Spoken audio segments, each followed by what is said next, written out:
Create. It's all about art.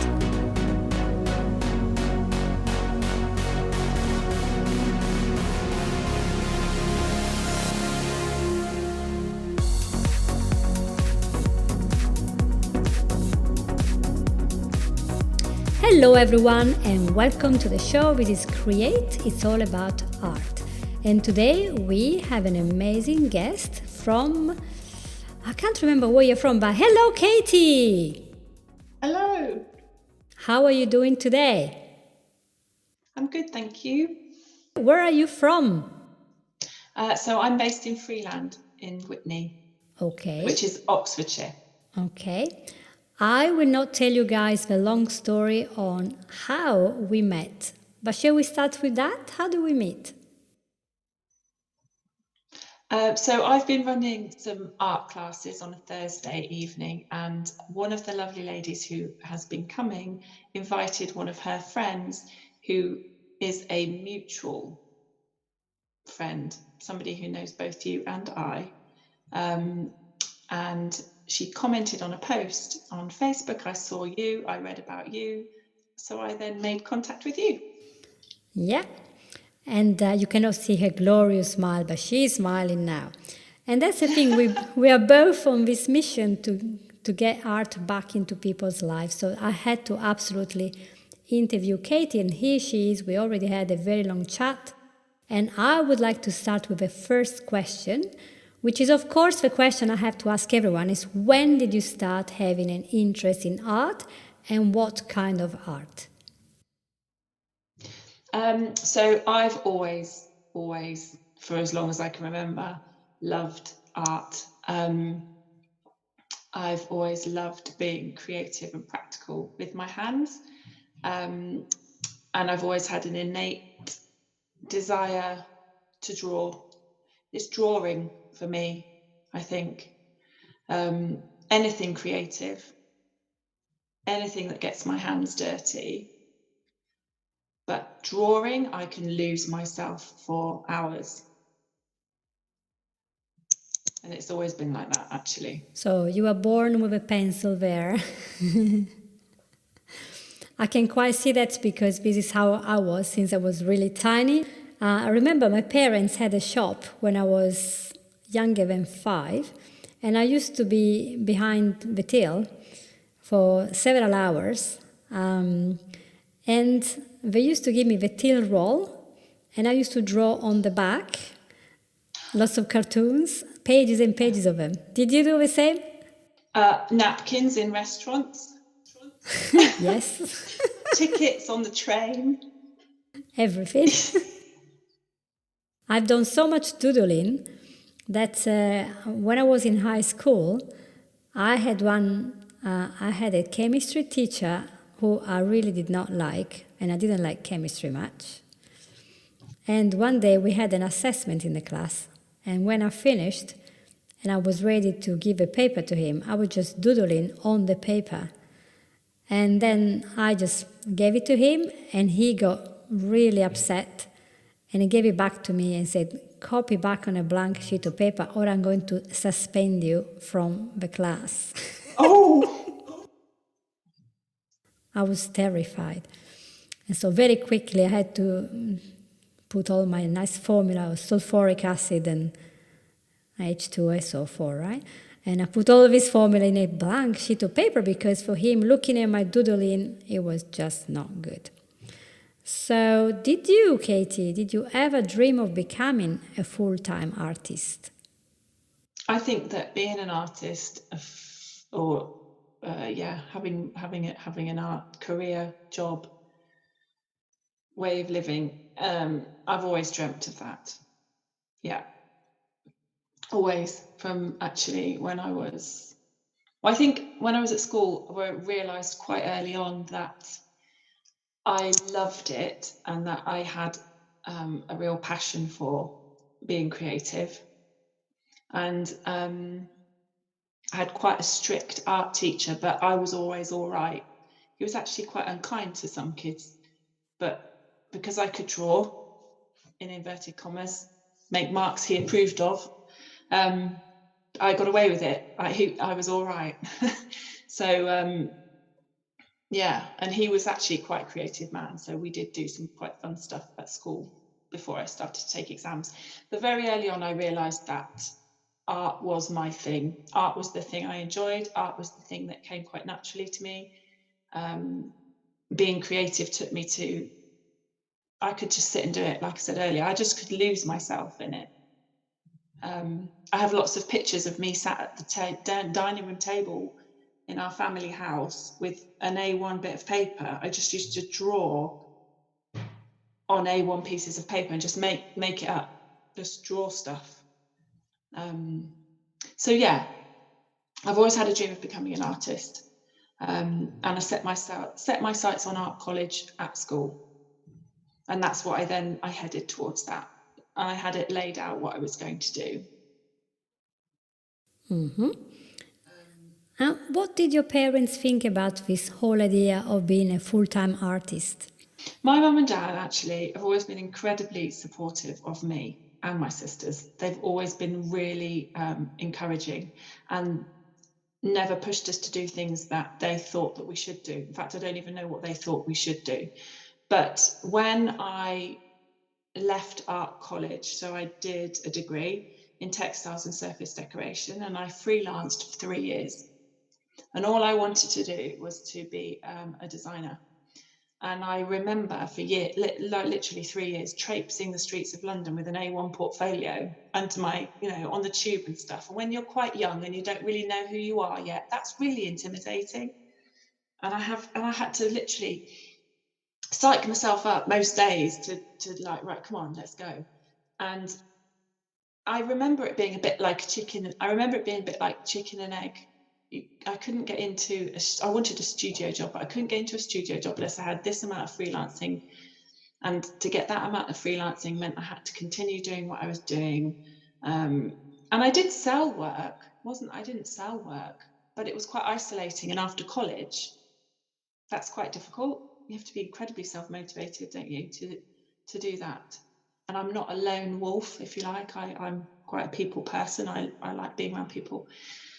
And I remember mum and dad talking to me and saying to me, I think that it's about time you started thinking about how you're going to have a steady income and what you're going to do with your life. I can't remember how old I was, maybe 24. So I suppose, and they, my family actually could set up a school. They're all teachers, and now I'm married to one. But they said, have you considered art and art teaching? And initially my heart broke and I was really upset.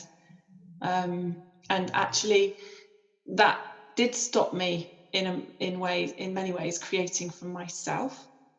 But also teaching did and is, an incredibly fulfilling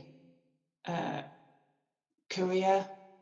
Not career, what's the word I want? Because it's well, it is a career, but it's also a vocation. It's a vocation, yeah. And as I said, to be honest, they could probably see that I was quite a people person, working on my own. Where was this going to go? I don't necessarily know if that was the only way it could have gone, but that's what happened. That's what happened to me. So then I enrolled in a PGCE and I became a secondary school art teacher, and that's what I did for the next 20 years. And we travelled the world as well. So I taught in schools all over the world, which is amazing. But yeah, so now looking back, I actually think it was good in some ways and hard in other ways. Maintained my creativity, but instead of for myself, I was doing it for other people.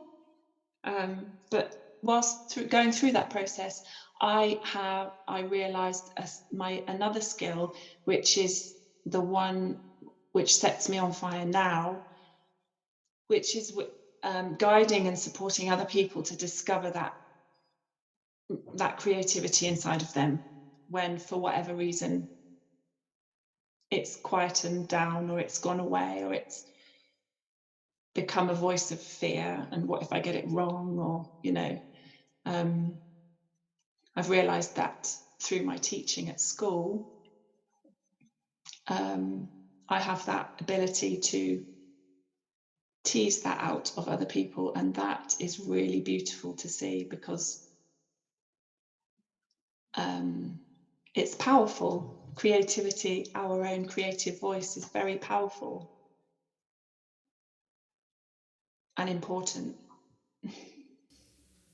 That's great. So, what would you think is the best part of teaching art in a high school setting? Art in school is fundamentally so important, because it gives the student, when it's taught and addressed and delivered in the right way, or whatever the right way means, in a way that they can access and that inspires.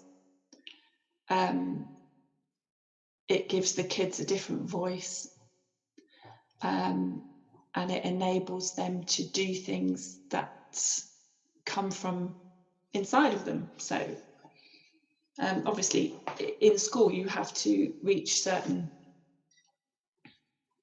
levels, and the kids have to pass exams, and they have to do certain elements of the curriculum in certain ways, but within that I still believe that there is a lot of freedom. If you're willing to think creatively, then you can do some pretty funky things with kids, so that you can hopefully inspire them to be creative and think creatively and have a visual language.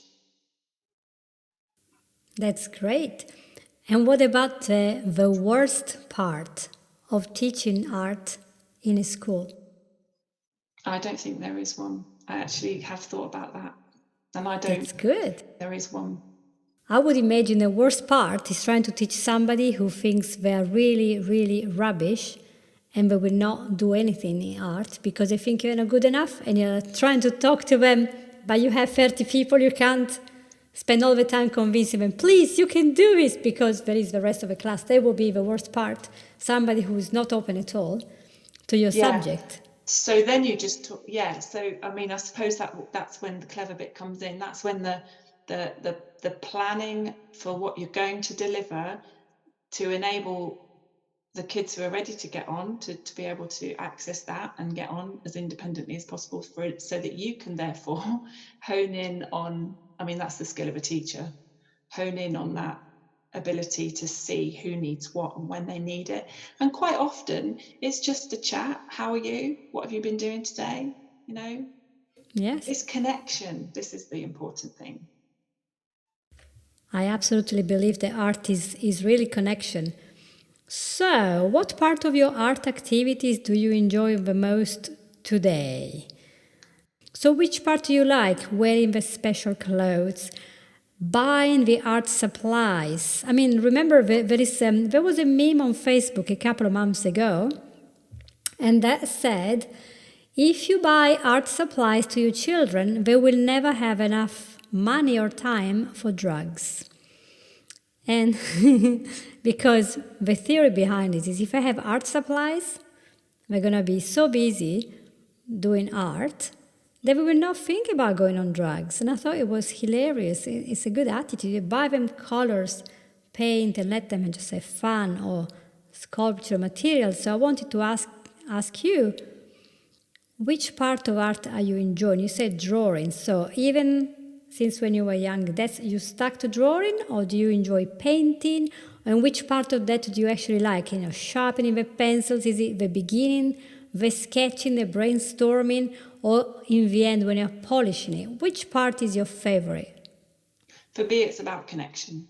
So either my connection to what I'm drawing, or when I get given commissions. So I work on commission, and people send me photographs of very personal, poignant moments in time, or somebody they've lost, or a situation that they've been in that they want to remember in a more expressive, individual, unique way than a photograph, and tapping into their vision of what they want it to look like, and then bringing that to life.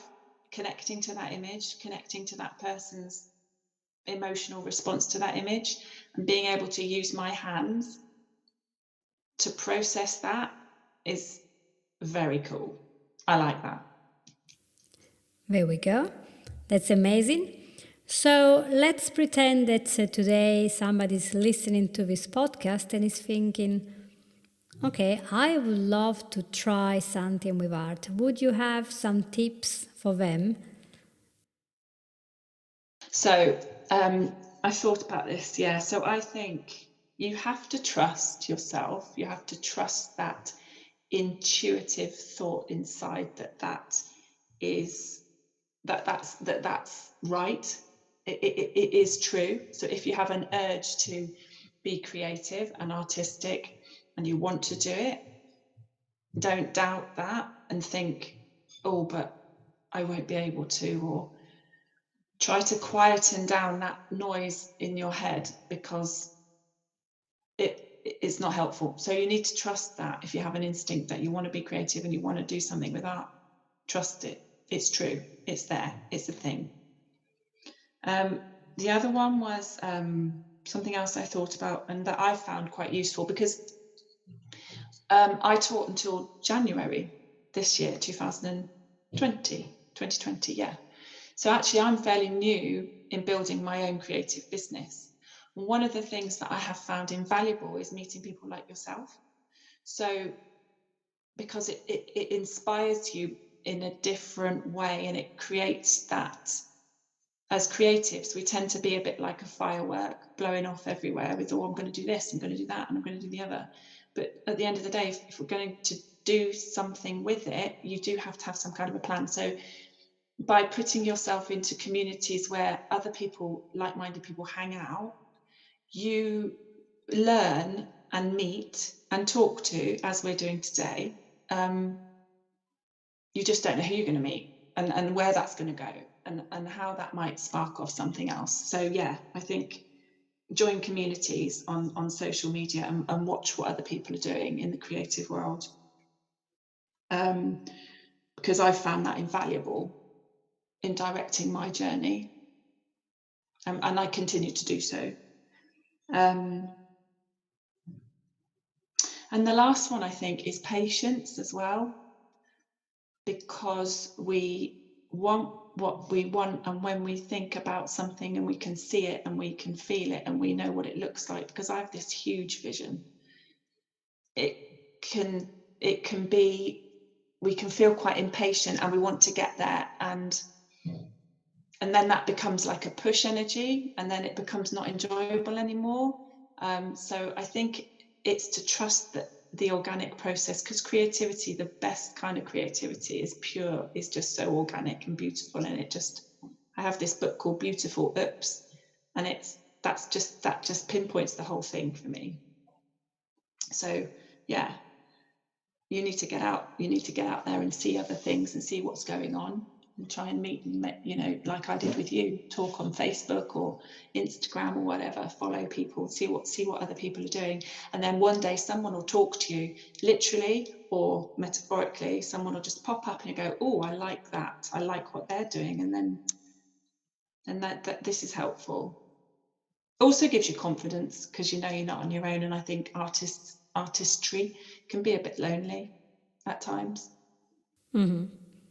Yeah. So I want to pick up one of your tips. You were saying just get started. And I am in a lot of coloring pages groups on Facebook. We have over 15,000 people that love coloring pages. And sometimes there are some very nice drawings that have been very nicely colored. Some people are just masters. They know how they're coloring. And there are very often some ladies who post and say, well, I'm done with this forum. I'm going. You are all very, very good, and I'm just rubbish, and I feel absolutely rubbish. I'm never going to get there, so I'm off. And then they get loads of replies. Oh, you have to do it because it's fun. You just have to look at yourself. Don't compare yourself. So what would you suggest if you're trying, let's say, a technique or a type of drawing. And no matter how much you try, you're just stiff and you're not letting go, and this brush is not flowing, and your colors are not good, and it just never looks right. And so you feel like, I'm never going to learn that. What would you suggest to do at that point? There's a few things you can do. So there are people that compare themselves to others, and they say, oh, how good they are. I tried and tried this particular type of thing, and I just can't do it. So I'm out. I feel I'm not enough. So how would you suggest that they deal with this belief that they're not good enough? But also, on the technical side, if it is something they keep banging their head on and it's not coming out right, try something different. Do something different. Mm-hmm. The art, what comes under that word, is there's so many different things you can do. So many different things you can do. Go and look at an artist who inspires you. Select a little bit of their work and blow it up and paint it or draw it or use some collage. There's so many different things that you can do. And also, it's like in life, right? It's a bit of a metaphor for life. There's no point comparing your creativity to anybody else's, because yours is yours. And actually, the true value in it is to see your value in your own work. So rather than, oh, mine doesn't look right, you're all brilliant and I'm not, so I'm leaving. Perhaps, wow, aren't I brave to be putting myself into this situation and feeling these uncomfortable feelings? Perhaps it will be helpful for me to say to somebody whose work I admire, well, what do you think? You know, what would you advise? How could I do that? I mean, if somebody was in front of me now saying this, I could give them a list of things to do to help break that down. But remotely, that's quite, because one of the things about my lessons and the way that I teach it and the way that I talk and the way that I communicate, and I know this is true now because so many people have been telling me, adults, not just the kids in the classroom, anything is possible. And if you surround yourself with that energy and that with other people, as in put yourselves in the right communities. So it might be that drawing or colouring isn't their thing. It might be you give them a camera and their photographs are insanely gorgeous. It might be, anything. It's judgment, and we need to drop the judgment. We all need to drop the judgment. There's just way too much judgment in this world, mostly from ourselves. Very true. Thank you. So, what is it you're doing now to bring art to the people? So as I said, I've only started. I'm fairly new in my venture of bringing art out of the school and reaching more people by building this creative business of mine. So I've been running online lessons over the recent period, which will continue in some way, shape or form, the online learning. I will be running in-person workshops. I will also be launching some courses, and I am actually considering some kind of creative membership where people would be able to access different units. So for instance, like your person you just experienced, I could direct them to my units and they could try different things on there, should they wish. Yeah, so that's how I'm planning to take on the world creatively. So listen out, everyone. Katie is going to take over the whole world. The art tsunami is coming, Yeah, it's my high vibe of creative warriors, high vibe tribe or something, high vibe art tribe. Yes, of course. Yeah. Thank you very much.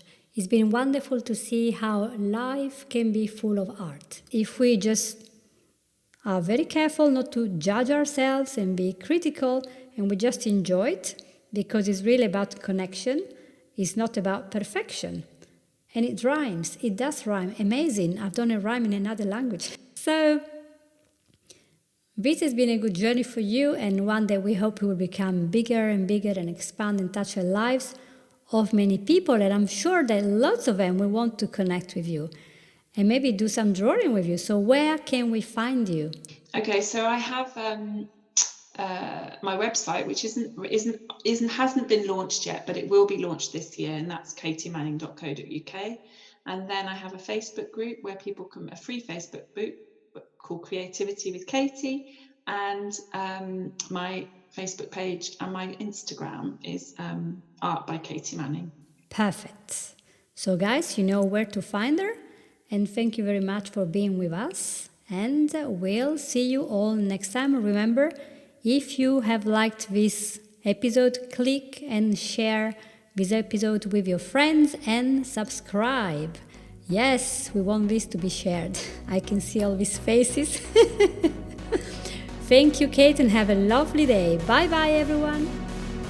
Bye. Thank you.